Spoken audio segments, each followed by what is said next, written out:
안녕하세요. 사연 읽어주는 남녀입니다. 오늘도 와주셔서 감사드리며 그럼 오늘의 사연 바로 시작하겠습니다. 새벽 3시 전화벨이 울렸습니다. 낯선 번호였어요. 저는 잠결에 받지 않으려고 했죠. 하지만 계속 울리는 전화를 결국 받을 수밖에 없었습니다. 박철수 환자분 보호자 되십니까? 아니요. 박철수 환자분 따님 아니세요? 맞는데요. 제가 왜 보호자가 되는지 모르겠는데요. 저 아버지랑은 연락 안 한 지 오래됐습니다. 다른 분 찾아보세요. 환자분이 위급한 상황이십니다. 지금 중환자실에 계시는데 가족분이 오셔야 합니다. 빨리 오셔야 해요. 전화를 끊고도 한참을 누워 있었습니다. 아버지라는 단어가 낯설게만 느껴졌어요. 10년이 넘도록 한 번도 찾지 않았던 사람이었죠. 옆에서 자던 남편이 깼습니다. 무슨 일이냐고 묻더군요.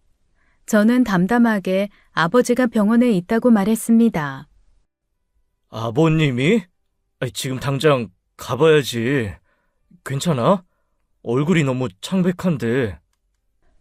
괜찮아. 그냥. 가봐야겠네. 병원 복도는 차가웠습니다.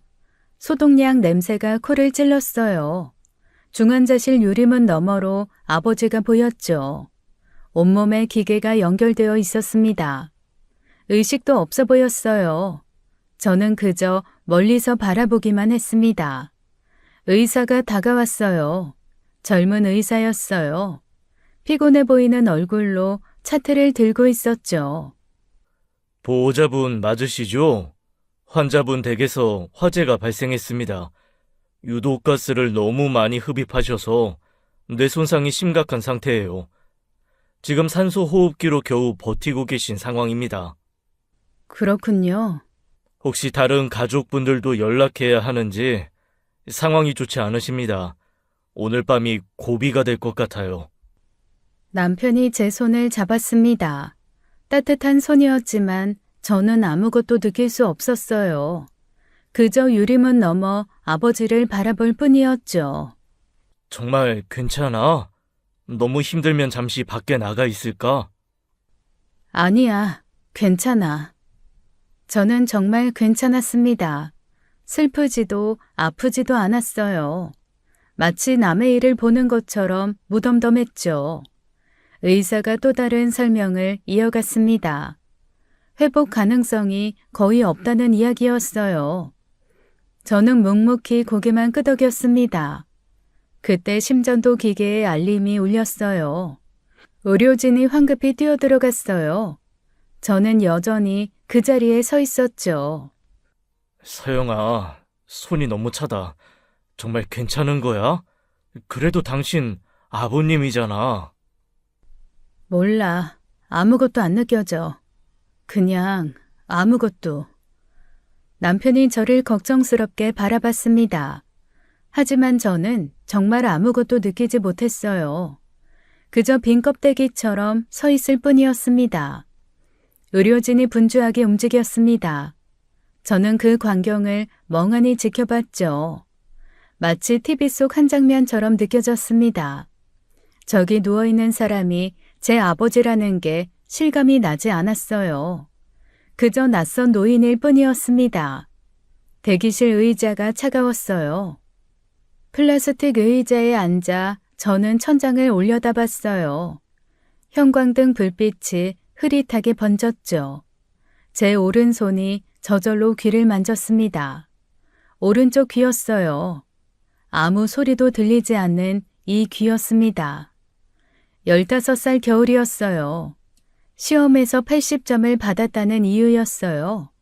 아버지의 손바닥이 제 뺨을 때렸죠. 겨우 80점? 내가 너 학원비로 얼마를 쓰는데 이것밖에 못해, 어? 이것밖에? 죄송해요, 아빠. 다음엔 더 잘할게요. 다음이 뭐가 중요해? 지금이 중요하지. 너 때문에 우리 집안 망신이야. 그날 고막이 터졌습니다. 피가 흘렀어요. 병원에 가자고 울며 매달렸지만 아버지는 들은 척도 하지 않았죠. 20살 봄이었습니다. 대학 등록금이 필요했어요. 아르바이트로는 턱없이 부족했습니다. 아빠, 이번 학기 등록금만, 다음 학기부턴 제가 할게요. 이번만. 돈이 나무에서 열리는 줄 아냐? 필요하면 네가 벌어. 대학이 뭐 그리 대단하다고. 아빠 제발요. 한 번만, 정말 이번만 도와주세요. 주먹이 날아왔습니다. 복부를 맞고 쓰러졌어요. 일주일을 누워 있었죠. 하지만 가장 견딜 수 없었던 건 어머니 일이었습니다. 어머니가 암 진단을 받았을 때였어요. 초기였다면 충분히 치료 가능했습니다. 여보, 병원비가 수술하면 나을 수 있대요. 초기래요. 그러니까. 돈이 얼마나 든다고? 몇 천만 원? 미쳤나? 그 돈이면 건물 하나를 사겠네. 여보, 제발 살고 싶어요. 애들도 아직 어린데. 아, 시끄러워. 돈 없어. 없다고. 저는 밤낮 없이 일했습니다. 편의점, 식당, 카페, 닥치는 대로 일했어요. 하지만 혼자서는 역부족이었죠. 어머니는 점점 말라갔습니다. 뼈만 남은 손으로 제 손을 잡으셨어요. 마지막까지도 아버지를 원망하지 않으셨습니다. 서영아, 아빠 미워하지 마. 아빠도 아빠 나름대로 힘들어서 그런 거야. 엄마, 그런 말 하지 마. 엄마는 아무 잘못 없어. 아빠가 나쁜 거야. 아빠가. 그래도 너희 아빠잖니. 어머니가 돌아가신 날 아버지는 집에 없었습니다. 장례식장에 늦게 나타났어요. 술 냄새를 풍기면서 말입니다. 죽을 사람은 죽는 거야. 돈 써봤자 뭐해? 결국 이렇게 될 거면서. 그날 이후로 저는 아버지와 연을 끊었습니다. 10년이 넘도록 한 번도 찾지 않았어요. 아버지도 저를 찾지 않았죠. 이제 와서 죽어가는 모습을 보니 아무런 감정이 들지 않았습니다. 슬프지도 미안하지도 않았어요. 그저 공허할 뿐이었습니다. 제 옆에 앉아있던 남편이 커피를 건넸어요. 따뜻한 종이컵이었어요. 하지만 저는 마실 생각이 없었죠. 핸드폰을 꺼냈습니다. 오빠 번호를 찾았어요. 미국은 지금 낮의 시간이었죠. 신호음이 길게 이어졌습니다. 받지 않더군요. 저는 카톡을 열었습니다. 메시지를 천천히 적었어요. 오빠, 아버지가 병원에 계십니다. 상태가 위중해요. 그리고 한 줄 더 추가했죠. 굳이 오지 마세요.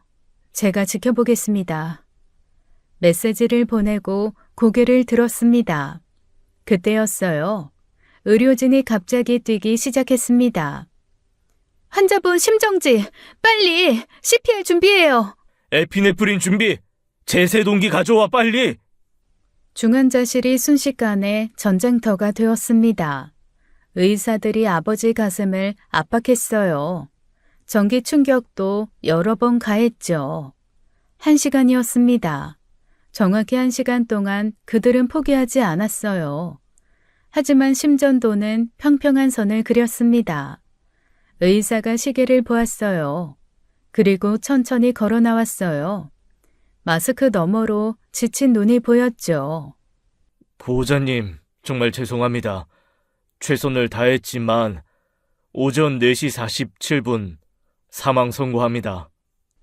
네, 알겠습니다. 서영아, 괜찮아? 괜찮아. 저는 다시 핸드폰을 들었습니다. 오빠에게 메시지를 보냈어요. 짧은 문장이었습니다. 아버지 돌아가셨습니다. 아무래도 귀국하셔야 할 것 같네요. 전송 버튼을 누르고 핸드폰을 내려놓았습니다. 창밖이 희뿌옇게 밝아오고 있었어요. 새벽의 끝이 보였죠. 의사가 서류를 가져왔습니다. 사망 진단서였어요. 저는 떨리지 않는 손으로 서명했습니다. 그렇게 아버지가 죽었습니다. 제게 평생 상처만 남긴 그 사람이 말이에요. 이제 정말 끝이구나 싶었죠. 장례식장은 지하에 있었습니다. 습한 냄새가 났어요. 남편과 함께 빈소를 마련했죠. 친척들에게 연락을 돌렸습니다. 대부분 놀라는 목소리였어요. 작은아버지는 술에 취해 있었습니다. 뭐? 형님이 죽었다고? 그 독한 인간이? 이 거짓말 하지 마. 작은아버지, 진짜예요. 병원 장례식장에 계세요. 아, 그래. 알았다. 가야지. 오빠에게서 답장이 왔습니다. 비행기표 끊었다. 최대한 빨리 갈게. 짧은 문장이었어요. 조문객들이 하나둘 오기 시작했습니다. 대부분 아버지의 사업 관계자들이었어요. 진심으로 슬퍼하는 사람은 없어 보였죠. 다음 날 오후 오빠가 도착했습니다. 검은 양복을 입고 있었어요. 피곤해 보이는 얼굴이었습니다. 서영아, 고생했어. 오빠도 먼 길 오느라 힘들었지? 아니야. 근데 아버지 얼굴은 봤어? 아니, 안 봤어. 보고 싶지도 않고. 오빠도 눈물을 흘리지 않았습니다. 영정사진을 바라볼 뿐이었어요. 우리 남매는 그렇게 서 있었죠. 작은아버지가 술에 만취해서 왔습니다. 빈소에 들어서자마자 큰 소리로 떠들었어요.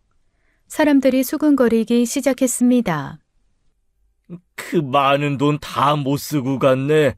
억울하겠어. 그러게, 건물만 몇 채던데 자식들한테도 안 주고 혼자 다 가지고 있더니. 돈이 무슨 소용이야? 저승엔 못 가져가는데. 작은 아버지가 갑자기 영정 앞에서 소리쳤습니다. 침을 튀기며 욕을 했어요. 작은 어머니가 말리려고 했지만 소용없었죠. 이 개 같은 놈아, 아버지 재산 다 혼자 처먹고 나는 뭐야? 동생은 거지 새끼로 살아도 상관없었냐고, 어? 그 더러운 돈 하나도 못 쓰고 대줘서 좋냐? 돈독 올라서 저 자식도 안 돌본 놈이 이 지옥에나 가라, 이 돈벌레 새끼야. 여보, 그만해요. 애들 보는데 무슨 짓이에요? 뭐가 그만이야? 평생 억울했어. 형 때문에. 다 형 때문이라고. 오빠가 작은 아버지를 부축해 밖으로 모셨습니다. 빈소가 다시 조용해졌어요. 하지만 수근거림은 계속되었죠. 저는 묵묵히 조문객을 받았습니다. 고인의 명복을 빕니다라는 말이 공허하게 들렸어요. 아버지에게 명복이란 게 있을까 싶었습니다. 그때 낯선 사람들이 들어왔죠. 제 또래의 남자가 먼저 보였습니다. 그 뒤로 60대 중년 여성이 따라왔어요. 비슷한 나이에 여자 2명도 함께였습니다. 그들이 영정 앞에 절을 했습니다. 중년 여성이 한참을 서 있더군요. 그리고 제게 다가왔어요. 따님이시죠? 조용한 곳에서 좀 얘기를 할 수 있을까요? 무슨 일이신지. 중요한 얘기예요. 꼭 들으셔야 할 얘기. 어머니, 그럴 필요 있어요? 그냥 바로 말하면 되잖아요. 조용히 해. 예의는 지켜야지. 무언가 불길한 예감이 들었습니다. 저는 오빠를 불렀어요. 함께 장례식장 휴게실로 이동했죠. 휴게실 문을 닫자마자 그 여성이 입을 열었습니다. 충격적인 말이었어요. 믿을 수 없는 얘기였습니다. 저는 정명이라고 합니다. 박철수 씨의 본처예요. 진짜 아내죠. 그리고 이 아이가 박철수 씨의 진짜 아들 박민수입니다. 뭐라고요? 지금 무슨 헛소리를... 잠깐, 무슨 말씀이신지 정확히 설명해 주시겠습니까? 헛소리가 아니에요. 내가 박철수 씨를 먼저 만났어요. 22에 만나서 30년을 함께 살았다고요. 그런데 당신네 어머니가 끼어든 거야. 내 남자를 뺏어간 거라고. 그러니까 우리가 진짜고 당신들이 가짜라는 거예요, 이 첩의 자식들이지. 뭐? 첩의 자식? 당신 지금 뭐라고 했어? 그 여성이 낡은 사진을 꺼냈습니다. 젊은 시절의 아버지였어요. 그녀와 함께 찍은 사진이었죠. 봐요.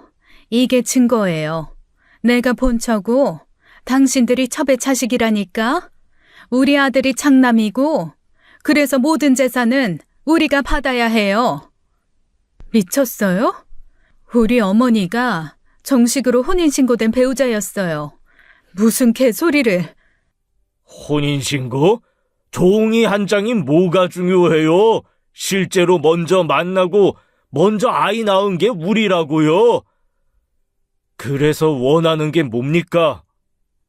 간단해요. 유산 전부 우리가 가져갈 거예요. 당연한 권리니까. 저는 분노가 치밀어 올랐습니다. 어머니를 모욕하는 말을 참을 수 없었어요. 주먹을 꽉 쥐었죠. 당장 나가요. 경찰 부르기 전에. 불러요. 누가 무서워합니까? 우리가 진짜 가족이라고. 박철수 그 인간이 우리를 버리고 당신네 엄마한테 간 거야. 30년을 속이고 산 거라고. 그래, 경찰 불러봐. 우리도 할 말 많으니까 DNA 검사라도 하자고. 누가 진짜 자식인지 확인해 보자고요. 그때 밖에서 소란이 들렸습니다. 작은아버지가 또 술에 취해 들어온 모양이었어요. 문이 벌컥 열렸습니다. 작은아버지가 휴게실로 들어왔습니다. 술 냄새가 진동했어요. 그리고 그 여성들을 보더니 눈이 뒤집혔죠. 뭐야, 이년들은. 에이, 씨발. 형님, 이 개자식은 죽어서도 똥을 싸놨네. 밖에 여자가 있었어? 첩년이 있었냐고? 첩년이 누구예요? 내가 본처라니까. 당신이 뭔데 욕을 해? 아이고, 지랄들 하네. 본처는 개뿔. 혼인신고도 안 한 년이 무슨 본처야. 그냥 걸레지, 걸레. 오빠가 작은아버지를 말렸습니다. 작은 어머니도 달려왔어요. 상황이 걷잡을 수 없이 커졌죠. 작은 아버지, 제발 진정하세요. 여기 장례식장이에요. 여보, 그만해요. 이러는 거 집안 망신이에요. 망신? 이미 형님이 다 시켜놨구만. 아이고, 죽어서까지 개망신이야. 그지 같은 인간. 중년 여성이 다시 목소리를 높였습니다. 옆에 여자들도 거들었어요. 완전히 아수라장이 되었습니다. 당신들이 뭘 안다고 그래? 박철수가 나한테 얼마나 잘했는지 알아? 매달 돈도 보내주고 우리 아들 학비도 대주고. 그게 진짜 가족 아니면 뭐야? 맞아요. 아버지가 우리를 진짜 가족으로 인정했다고요. 그러니까 돈을 준 거잖아요. 돈? 그게 가족의 증거라고요? 그냥 입막음용이었겠지. 입막음? 당신이 뭘 알아? 아버지가 나한테 미안하다고, 항상 미안하다고 했다고. 제대로 아빠 노릇 못해서 미안하다고. 오빠가 차분하게 물었습니다. 냉정한 목소리였어요. 감정을 완전히 배제한 말투였죠. 그래서 원하는 게 정확히 뭡니까? 다 가져갈 거예요. 건물, 현금, 주식, 모든 거. 우리가 진짜 가족이니까. 법적 근거가 있습니까? 법? 법이 다야? 내가 먼저야. 25에 만나서 먼저 살았다고. 그 여자가 중간에 끼어든 거라니까. 먼저 만났다고 본처가 되는 건 아니잖아요. 우리 어머니가 법적인 배우자였어요. 그 여자가 내 남자를 가로챈 거야. 내가 있는 줄 알면서도. 그래놓고 지금까지 숨겨왔잖아. 아버지가 당신 존재를 숨긴 거겠죠. 우리도 오늘 처음 알았어요. 분위기가 싸늘해졌습니다. 젊은 남자가 다시 움찔했어요. 하지만 곧 다시 당당해졌습니다. 그건 우리 잘못이 아니잖아요. 아버지가 선택한 거지. 경찰 부르겠습니다. 장례식장에서 소란 피우시면 안 됩니다. 불러요. 우리도 할 말 있으니까 유산 포기 안 할 거예요. 오빠가 핸드폰을 꺼냈습니다. 그러자 중년 여성이 한 발 물러섰어요. 으름장을 놓고 갔죠. 좋아요. 오늘은 이만 가죠. 하지만 장례식 끝나면 다시 볼 거예요. 법대로 하든 싸우든 우린 권리 찾을 거니까. 그래, 두고 보자고요, 이 첩의 자식들. 그들이 나가고 휴게실이 조용해졌습니다. 작은 아버지가 바닥에 침을 뱉었어요. 한숨이 절로 나왔죠. 오빠, 알고 있었어? 아니, 전혀 몰랐어. 저는 영정사진을 바라봤습니다. 죽어서까지 지옥을 남기고 간 아버지였어요. 정말이지 끝까지 아버지다운 사람이었습니다. 조문객들의 수군거림은 끊이지 않았습니다. 혼외자 소동은 이미 모두에게 퍼진 뒤였어요. 친척들은 동정어린 시선으로 저희를 바라봤죠. 어떤 이는 아버지를 욕했고 어떤 이는 비웃었습니다. 그럴 줄 알았다는 말이 가장 많이 들렸어요. 장례식은 그렇게 치욕스럽게 끝났습니다. 장례가 끝나자마자 그 여자에게서 전화가 왔습니다. 목소리가 달라져 있었어요. 협박과 회유를 동시에 하는 톤이었죠. 생각해 봤어요? 우리도 억울하잖아요. 그러니까 반반으로 나눠요. 공평하게. 공평하다고요? 당신이 무슨 자격으로? 자격? 내 아들이 박철수 아들이니까 친자식이라고요. 증거나 가져오세요. 헛소리 말고. 증거? 좋아요. DNA 검사 하자고요. 당신들 칫솔이나 머리카락 좀 주세요. 확실하게 증명해 줄 테니까. 그러세요. 대신 제대로 된 기관에서 해요. 조작 같은 거 하지 말고. 전화를 끊고 며칠 뒤 그들이 찾아왔습니다. 검사 키트를 들고 있었어요. 오빠와 저는 침묵 속에서 샘플을 제공했죠. 일주일이 지났습니다. 결과가 나왔다는 연락이 왔어요. 저는 떨리는 마음으로 서류를 받았습니다. 친자 확률 99.9%. 눈앞이 캄캄해졌어요. 진짜였어요. 그 남자가 정말 아버지의 아들이었습니다. 오빠가 서류를 받아들었습니다. 한참을 들여다보더군요. 그리고 한숨을 내쉬었어요. 진짜네. 이복형이 있었어. 이게 말이 돼? 아버지가 평생 우리한테 숨긴 거야? 그런 것 같아. 중년 여성이 득이양양한 표정을 지었습니다. 젊은 남자도 마찬가지였어요. 이제 법적으로도 상속인이 된 것이었죠. 봤죠? 진짜라니까요. 이제 믿어요? 우리 아들이 박철수 친아들이에요. 그러니까 이제 유산 나눠야죠. 아니, 우리가 다 가져가야 맞지만 그래도 반반으로 하자고요. 우리가 양보하는 거예요. 양보? 당신이 뭔 양보를 해요? 그럼요. 원래는 장남인 제가 다 가져가야 하는데 특별히 나눠주는 거잖아요. 저는 더러운 기분이 들었습니다. 아버지의 비밀이 드러날 때마다 구역질이 났어요. 죽어서까지 우리를 괴롭히는 사람이었습니다. 변호사 사무실에서 아버지의 통장 내역을 확인했습니다. 눈을 의심할 수밖에 없었어요. 거액이 주기적으로 빠져나간 흔적이 있었죠. 최근 5년간 매년 1억씩 송금되었습니다. 받는 사람은 박민수였어요. 아버지의 혼외자요. 그리고 한 달 전 3억이 한 번에 나갔습니다. 저는 서류를 내려놓았어요. 오빠도 할 말을 잃었습니다. 아버지가 입막음용으로 돈을 준 것이 분명했죠. 이게 다 뭐야? 8억이나 줬네? 비밀을 지키려고 한 거겠지. 우리가 모르게. 더러워. 정말 더러워. 변호사가 조심스럽게 말했습니다. 법적인 상속 비율을 설명했어요. 혼외자도 상속권이 있다는 내용이었죠. 법적으로는 자녀들이 균등하게 상속받습니다. 3등분이 원칙이죠. 3등분이요? 그 사람들도 똑같이? 네, 친자로 확인됐으니까요. 다만 이미 받은 금액은 특별수익으로 공제 가능합니다. 저는 짜증이 치밀어 올랐습니다. 그래도 법이 정한 대로 하기로 했어요. 중년 여성에게 전화를 걸었죠.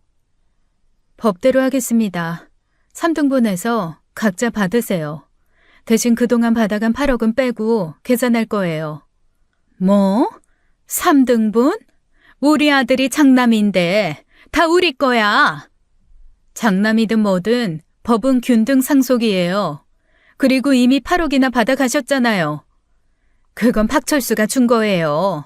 상속이랑 상관없는 돈이라고. 우리가 받을 건 따로 받을 거야. 특별 수익은 공제되는 게 법이에요. 변호사님이 그러시는데요. 변호사? 당신들이 고용한 변호사가 당신들 편만 들겠지. 우리도 변호사 쓸 거야. 법정에서 보자고. 엄마, 괜찮아요. 우리가 이길 거예요. 첩자식들이 뭘 알겠어요? 첩의 자식 소리 한 번만 더 하면 명예훼손으로 고소할 거예요. 오빠가 나서서 정리했습니다. 차분하면서 단호한 목소리였어요. 들으세요. 법대로 진행하겠습니다. 유산에서 8억을 뺀 나머지를 3등분합니다. 동의하지 않으면 법원에서 결정하게 될 겁니다. 이런 도둑놈들? 우리 거 뺏어가려고? 절대 안 돼. 한 푼도 안 돼. 그래, 법정 가자. 누가 이기나 보자고. 우리가 진짜 가족인데 진리가 없어. 그 여자는 욕설을 퍼부으며 전화를 끊었습니다. 저는 한숨을 내쉬었어요. 끝이 보이지 않는 싸움이 시작된 것이었죠. 며칠 뒤 경찰서에서 연락이 왔습니다. 화재 조사 결과가 나왔다는 것이었어요. 저는 오빠와 함께 경찰서로 향했죠. 담당 형사가 서류를 펼쳤습니다. 충격적인 내용이었어요. 단순 실화가 아니었습니다. 조사 결과 누군가 고의로 불을 낸 것으로 확인됐습니다. 가스관이 인위적으로 절단되어 있었어요. 뭐라고요? 누가 그런 짓을... 그걸 조사 중입니다. 혹시 아버님과 원한 관계에 있던 분이 계셨나요? 원한이라면 많았을 것 같은데요. 구체적으로 누가 있었는지 말씀해 주실 수 있나요? 최근에 다툼이 있었던 사람이라든지. 저는 순간 머릿속이 하얗게 변했습니다. 그리고 한 사람이 떠올랐어요. 박민수, 그 혼외자였습니다. 혹시 최근에 아버지한테 거액을 받은 사람이 있는데 누구죠? 박민수라는 사람이에요. 아버지의 혼외자요. 한 달 전에 3억을 받았어요. 형사가 메모를 했습니다. 진지한 표정이었어요. 뭔가 심상치 않다는 듯한 눈빛이었죠. 3억이요? 그 사람에 대해 자세히 알려주세요. 연락처도 있으면 좋고요. 여기 연락처 있습니다. 그리고 그 사람 어머니 연락처도요. 감사합니다. 조사해 보겠습니다. 참고로 현장에서 담뱃갑이 발견됐는데 지문을 확인 중입니다. 저는 불안감이 밀려왔습니다. 아버지를 죽인 사람이 있다는 것이었어요. 그것도 계획적으로 말입니다. 경찰서를 나오면서 오빠가 말했습니다. 낮은 목소리였어요. 무언가 확신하는 듯한 톤이었죠. 박민수일 거야. 돈 때문에 그랬을 거야. 그래도 사람을 죽이다니. 3억으로도 모자랐나 보지. 유산 전부를 노린 거야. 저는 몸이 떨렸습니다. 돈 때문에 아버지를 죽였다면요. 그건 너무나 끔찍한 일이었습니다. 하지만 이상하게도 동정심은 들지 않았어요. 아버지가 뿌린 씨앗이었으니까요. 결국 자신이 숨긴 아들에게 죽은 것이었습니다. 저는 흥신소를 찾아갔어요. 박민수에 대해 알아봐야 했어요. 그가 어떤 사람인지 무엇을 하는지 말입니다. 일주일 뒤 조사 결과가 나왔습니다. 흥신소 직원이 서류를 건넸어요. 예상보다 훨씬 심각한 내용이었죠. 박민수 씨, 1년 전에 가게 운영하다가 크게 망했습니다. 투자금 다 날리고 빚만 산더미예요. 얼마나 되는 빚이죠? 정확한 금액은 모르겠지만 거액이라고 들었습니다. 사채까지 썼다고 하네요. 그래서 아버지한테 손을 벌린 거군요. 근데 현재도 여러 채권자들에게 쫓기고 있는 상황입니다. 경제적으로 완전히 파탄난 상태예요. 서류를 넘겨보니 더 암울했습니다. 박민수는 사업 실패 후 정상적인 경제활동을 하지 못하고 있었어요. 빚독촉에 시달리며 숨어 지내는 신세였죠. 이런 상황이었구나. 그래서 유산에 목을 맸던 거야. 아버지한테 받은 3억도 빚 갚는 데 다 썼겠지. 그럴 가능성이 높습니다. 3억 받고 한 달 만에 또 돈이 필요했을 테니까요. 저는 확신이 들었습니다. 박민수가 아버지를 죽인 것이었어요. 돈 때문에, 유산 때문에 말입니다. 오빠가 핸드폰을 꺼냈습니다. 경찰에 전화를 거는 것이었어요. 이 정보를 알려야 한다고 했죠. 여보세요? 화재 사건 담당 형사님이시죠? 새로운 정보가 있어서요. 오빠, 정말 그가 그랬을까? 그랬을 거야. 엄청난 빚에 아버지한테 받은 3억. 그래도 모자라서 전부를 노린 거지. 저는 한숨을 쉬었습니다. 아버지가 평생 숨긴 비밀이었어요. 그 비밀이 결국 아버지를 죽인 것이었습니다. 돈으로 입을 막으려고 했지만 실패했고요. 오히려 그 돈이 독이 되어 돌아왔죠. 참으로 아버지다운 최후였습니다. 그런데 며칠 뒤 황당한 일이 일어났습니다. 새벽에 전화가 왔어요. 그 여자 정명이었어요. 아버지 혼외자 박민수의 어머니요. 울먹이는 목소리였죠. 우리 아들 민수가 사라졌어요. 일주일째 연락이 안 돼요. 당신들이 한 거죠. 우리 아들 어딨어요? 무슨 소리예요? 저희가 왜 그 사람을 건드려요? 거짓말하지 마. 유산 때문에 그런 거잖아. 우리 아들한테 무슨 짓 한 거야? 제발 살려만 주세요. 유산 안 가져갈게요. 아무것도 안 바랄게요. 진정하세요. 저희는 정말 모르는 일이에요. 아니야. 당신들밖에 없어. 우리 아들 미워하는 사람이 당신들 뿐이라고.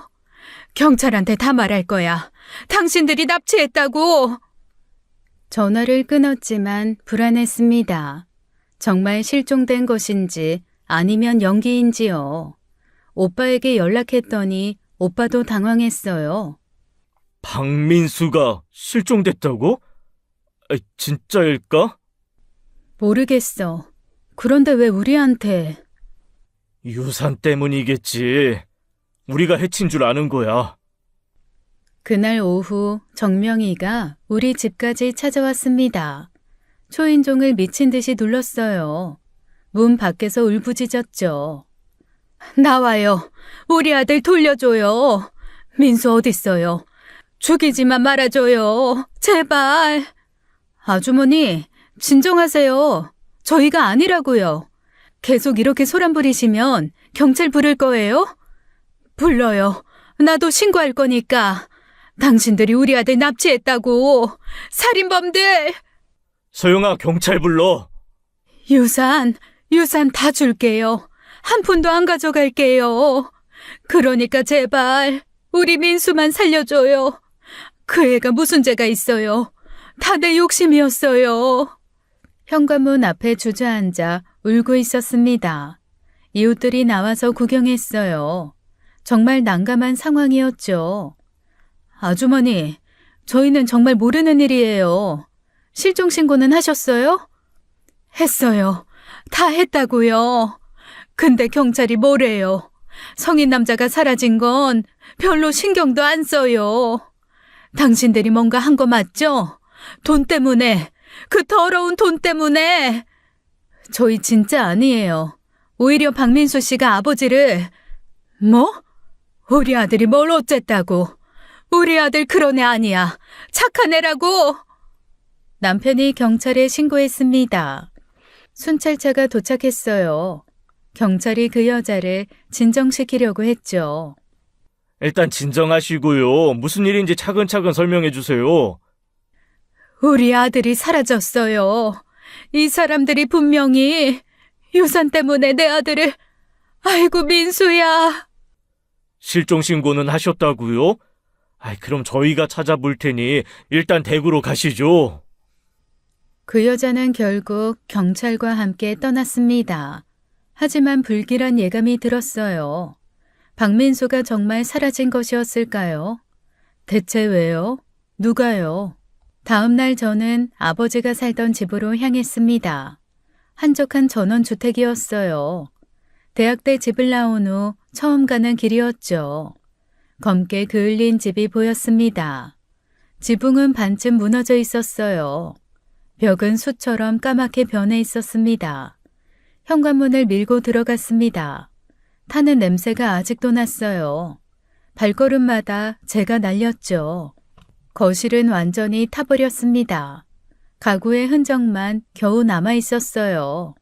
벽에 걸렸던 액자들도 모두 녹아내렸습니다. 저는 천천히 집안을 둘러봤어요. 아버지의 서재였던 곳에 멈췄어요. 책들은 모두 재가 되어 있었죠. 그 많던 돈도 결국 지켜주지 못했네요. 혼자 외롭게 죽어갔구나 씁쓸한 마음이 들었습니다. 어머니 방이었던 곳으로 갔습니다. 혹시 어머니 유품이 남아있을까 싶었어요. 하지만 아무것도 없었죠. 아버지가 어머니 흔적을 다 지웠겠죠. 죄책감 때문이었을까요? 아니면 귀찮아서였을까요? 부엌 쪽으로 걸어갔습니다. 그때 발에 무언가 걸렸어요. 바닥을 내려다봤습니다. 검게 그을린 금속 조각이었어요. 넥타이 핀처럼 보였습니다. 주워서 자세히 들여다봤죠.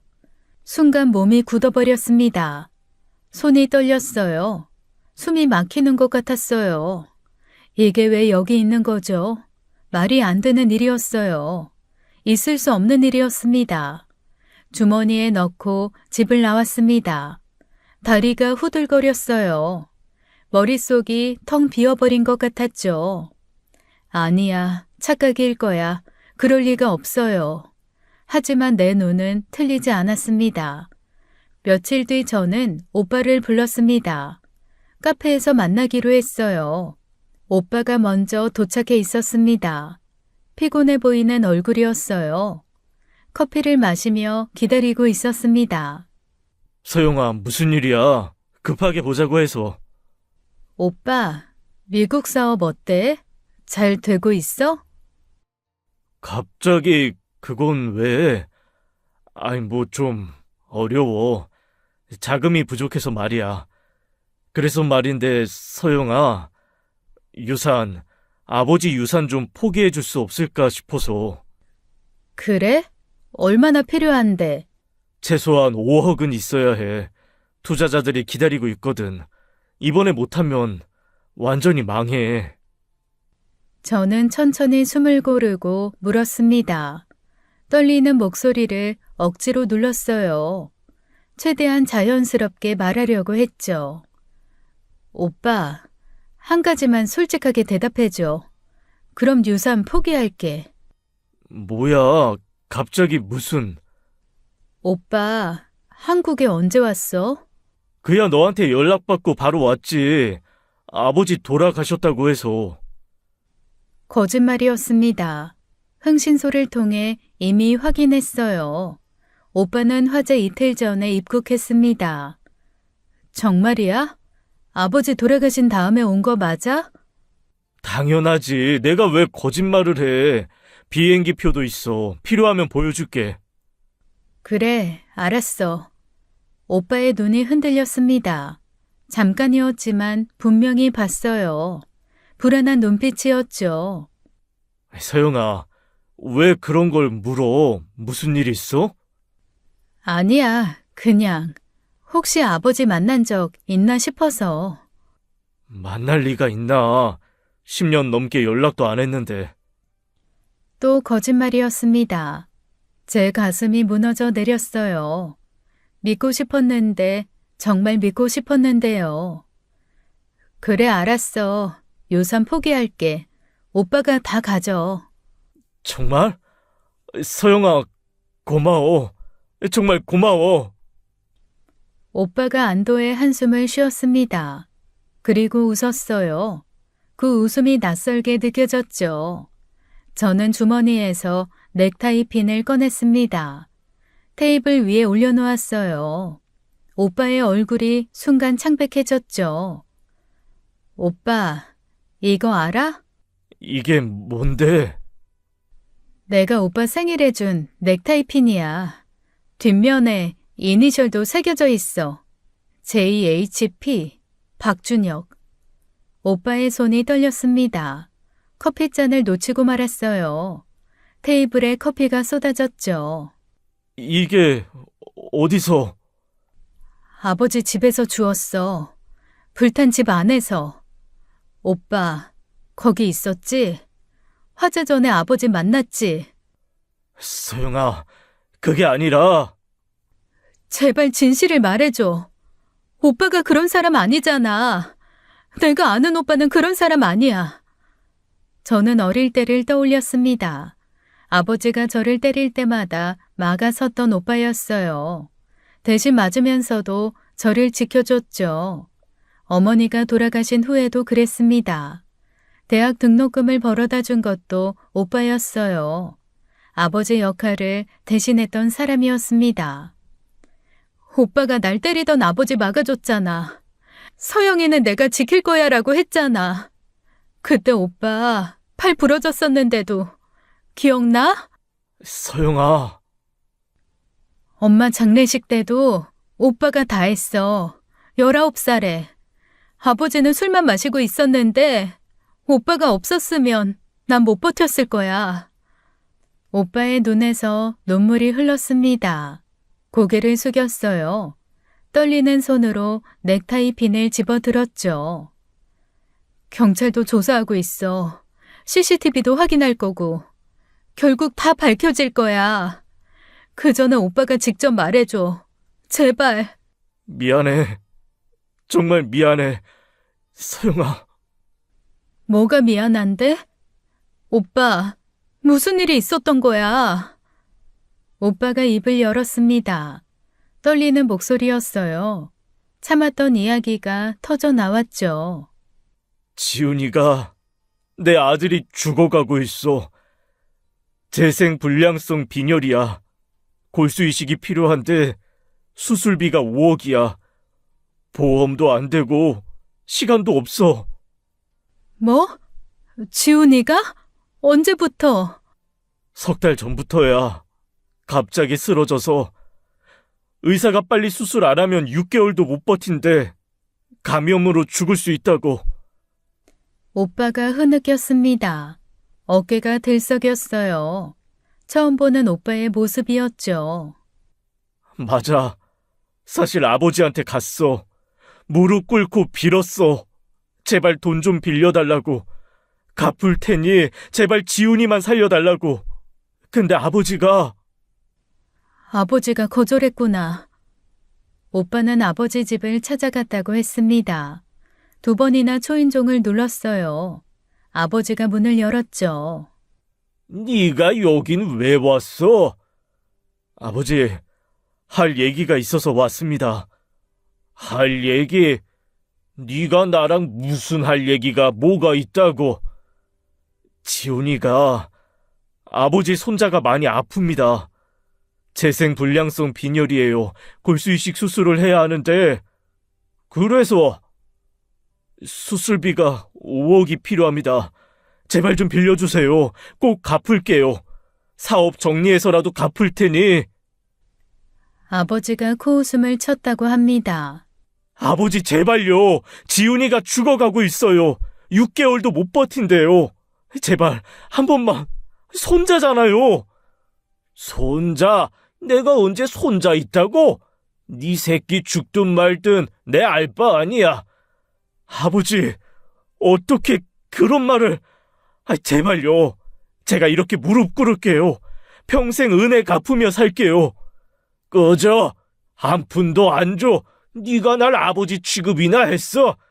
10년 넘게 연락 한 번 없더니 돈 필요하니까 기어왔네. 그때 이상한 냄새가 났대요. 가스 냄새였어요. 오빠가 집안을 둘러봤죠. 아버지, 가스 냄새 나는데 가스 샜나 봐요. 이게 또 뭔 개소리야? 뭔 수작이야? 위험해요. 확인해봐야.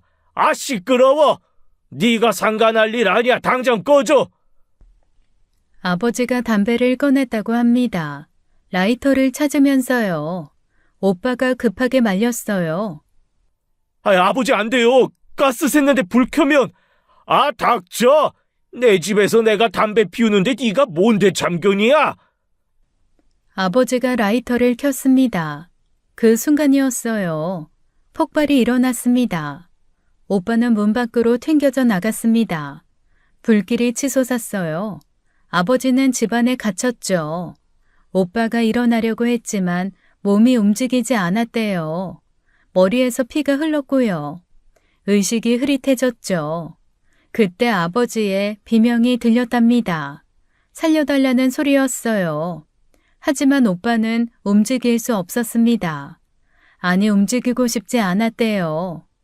그 순간 끔찍한 생각이 들었다고 합니다. 이대로 차라리 죽는 게 낫겠다는 생각이었죠. 오빠가 겨우 일어섰습니다. 휴대폰을 꺼냈어요. 하지만 신고하지 않았습니다. 그냥 돌아섰습니다. 비틀거리며 걸어갔어요. 뒤에서 불길이 하늘로 치솟았죠. 오빠가 현재로 돌아와 말했습니다. 눈물로 얼룩진 얼굴이었어요. 떨리는 목소리였죠. 내가 그냥 갔어. 아버지를 두고 그냥 도망쳤어. 살릴 수 있었는데, 신고라도 했어야 했는데. 오빠. 난 괴물이야. 나도 아버지랑 똑같은 괴물이야. 아들 살리려고 아버지를 죽게 놔둔 거야. 오빠가 무너져 내렸습니다. 테이블에 엎드려 울었어요. 그 모습이 너무나 처참했습니다. 저는 오빠의 손을 잡았어요. 차가운 손이었어요. 떨고 있었죠. 오빠, 자수해. 경찰에 가서 모든 걸 말해. 그게 맞아. 지훈이는 어떻게 해? 수술 못하면 죽어. 내 아들 죽는다고. 내가 도울게. 유산 다 오빠가 가져. 그 돈으로 지훈이 수술시켜. 하지만 내가 감옥에 가면. 자수하면 형량이 줄어들 거야. 그리고 오빠가 방어한 게 아니잖아. 그냥 구하지 못한 거지. 오빠는 며칠을 고민했습니다. 매일 밤 전화가 왔어요. 잠을 못 자고 있다고 했죠. 결국 오빠는 결심했습니다. 경찰서로 향했어요. 저도 함께 갔습니다. 오빠가 진술실에 들어갔어요. 모든 것을 털어놓았죠. 형사들이 기록했죠. 그래서 폭발 후에 신고를 안 하신 거군요. 네, 그냥 도망쳤습니다. 비겁했어요. 구조 의무를 다하지 않으셨네요. 알고 있습니다. 처벌받을 준비가 되어 있어요. 경찰이 현장을 재조사했습니다. 오빠의 진술과 일치했어요. 검찰이 오빠를 기소했습니다. 유기치사 혐의였어요. 보호 의무를 저버린 죄였습니다. 박준혁 씨는 구조 가능한 상황에서 방관했습니다. 이는 중대한 범죄입니다. 인정합니다. 변명하지 않겠습니다. 오빠는 고개를 숙였습니다. 무거운 죄책감에 짓눌려 있었어요. 재판은 곧 시작될 예정이었죠. 미국에서 새언니가 급히 한국으로 왔습니다. 공항에서 만난 새언니는 초췌했어요. 울다 지친 얼굴이었죠. 서영아, 오빠가 다 얘기했어. 정말 미안해. 우리 때문에 이런 일이. 새언니, 지훈이는 어때요? 점점 나빠지고 있어. 지금 병원에 입원해 있는데 수혈로 겨우 버티는 중이야. 새언니가 핸드폰을 꺼냈습니다. 지훈이 사진을 보여줬어요. 창백한 얼굴의 아이가 침대에 누워 있었죠. 골수가 제 기능을 못해서 혈액을 못 만든대. 빨리 골수 이식을 해야 하는데. 기증자는 찾았어요? 기적적으로 찾았어. 완벽하게 일치하는 사람이 나타났는데 수술비가 문제야. 미국 병원비가 얼마나 비싼지 알지? 5억이라고 들었어요. 새언니가 흐느꼈습니다. 손수건으로 눈물을 닦았어요. 떨리는 목소리로 말을 이었죠. 준혁 씨가 얼마나 절박했는지 알아. 온갖 곳에서 돈 빌리려고 했어. 은행도 다 거절당했고 집도 팔려고 했는데 시간이 너무 오래 걸려서. 그래서 아버지한테 간 거군요. 마지막 희망이었어. 오빠도 자존심 다 버리고 갔잖아. 무릎 꿇고 빌 준비까지 하고. 그런데 그런 말을 들었다니. 네 새끼 죽든 말든 상관없다고 했대요. 어떻게 그런 말을, 손자인데, 8살짜리 아이인데. 저는 새언니의 손을 잡았습니다. 차가운 손이었어요. 희망을 잃은 어머니의 손이었죠. 조사 과정에서 충격적인 사실이 드러났습니다. 가스관을 절단한 사람이 밝혀진 것이었어요. 바로 아버지의 혼외자 박민수였습니다. CCTV 분석 결과 박민수가 화재 전날 철물점에서 공구를 구입했습니다. 그리고 새벽에 박철수 씨 집에 침입한 정황이 포착됐어요. 그럼 박민수가... 네, 의도적으로 가스관을 절단한 겁니다. 아버지 유산을 노린 범행으로 보입니다. 지금 어디 있어요? 그게 실종 상태입니다. 수배령을 내렸는데 아직 못 찾았어요. 며칠 뒤 또 다른 소식이 전해졌습니다. 박민수가 발견된 것이었어요. 하지만 이미 죽은 상태였습니다. 불법 도박장에서 시신으로 발견됐습니다. 돈을 잃고 행패 부리다가 다른 도박꾼들에게 맞아 죽은 것으로 보입니다. 죽었다고요? 네, 사망 시점은 한 달 전으로 추정됩니다. 어머니가 실종 신고하기 전에 이미. 박민수의 죽음으로 사건은 종결되었습니다. 방화범은 죽었고 처벌할 수 없었어요. 하지만 오빠의 재판은 계속됐죠. 재판날이 왔습니다. 법정은 조용했어요. 오빠가 피고인석에 앉았습니다. 피고인은 구조 가능한 상황에서 피해자를 방관했습니다. 유기치사로 기소합니다. 피고인은 자수했으며 아들의 생명이 위태로운 상황에서 절박했습니다. 정상 참작을 부탁드립니다. 판사가 서류를 넘겼습니다. 잠시 침묵이 흘렀어요. 그리고 판결을 내렸죠. 피고인의 자수 그리고 자녀의 중병이라는 특수한 상황을 참작하여 징역 3년에 집행유예 5년을 선고합니다. 오빠가 고개를 숙였습니다. 안도와 죄책감이 뒤섞인 표정이었어요. 감옥은 가지 않게 되었습니다. 결국 아버지의 유산은 저 혼자 상속받게 되었어요. 박민수는 죽었고 오빠는 상속권을 박탈당했어요. 건물 3채와 현금 15억이었죠. 박민수 씨가 사망했으니 그쪽 상속분도 다시 배분됩니다. 박준혁 씨는 상속권을 박탈당하셨으니 모두 박소영 씨가 받으시게 됩니다. 전부 다요? 네, 법적으로 유일한 상속인이 되셨습니다. 저는 망설이지 않았습니다. 새언니에게 연락했어요. 수술비를 전달하기로 했죠. 새언니, 지훈이 수술비 여기 있어요. 5억 3천만 원 바로 송금할게요. 서영아, 이건 너무 어떻게 갚아야. 갚을 생각 마세요.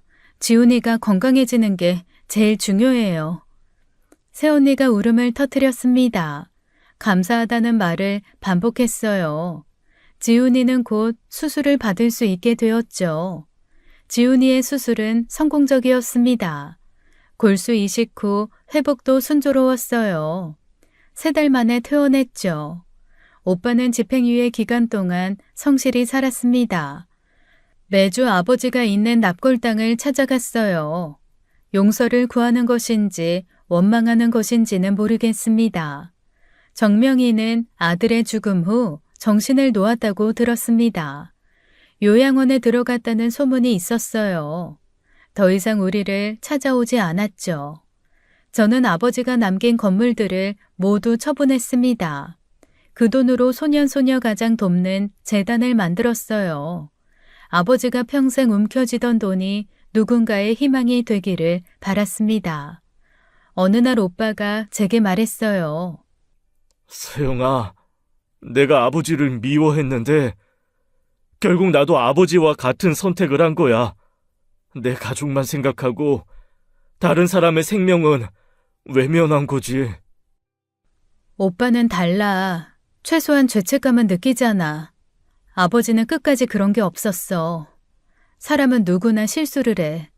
중요한 건 그 실수에서 무엇을 배우느냐지. 니체는 이렇게 말했습니다. 괴물과 싸우는 사람은 자신이 괴물이 되지 않도록 조심해야 한다. 네가 오랫동안 심연을 들여다본다면 심연 또한 너를 들여다볼 것이다. 아버지는 돈이라는 괴물과 싸우다 스스로 괴물이 되었습니다. 그리고 그 괴물은 자신이 낳은 또 다른 괴물에게 삼켜졌어요. 오빠도 절박함이라는 심연을 들여다보다 심연에 빠질 뻔했죠. 하지만 우리에게는 아직 기회가 있었습니다. 심연에서 빠져나올 기회가요. 서로를 붙잡아줄 손이 있었으니까요. 가족이란 때로는 지옥이 되기도 합니다. 하지만 그 지옥에서 서로를 구원할 수 있는 것도 가족이었어요. 아버지는 그것을 끝까지 몰랐지만 우리는 알게 됐습니다. 돈으로 살 수 없는 것들이 있다는 것을요. 그리고 돈으로 이룰 수도 있는 것들이 얼마나 많은지도요. 아버지의 유산은 결국 지훈이의 생명이 되었습니다. 죽음이 생명으로 바뀐 것이었어요.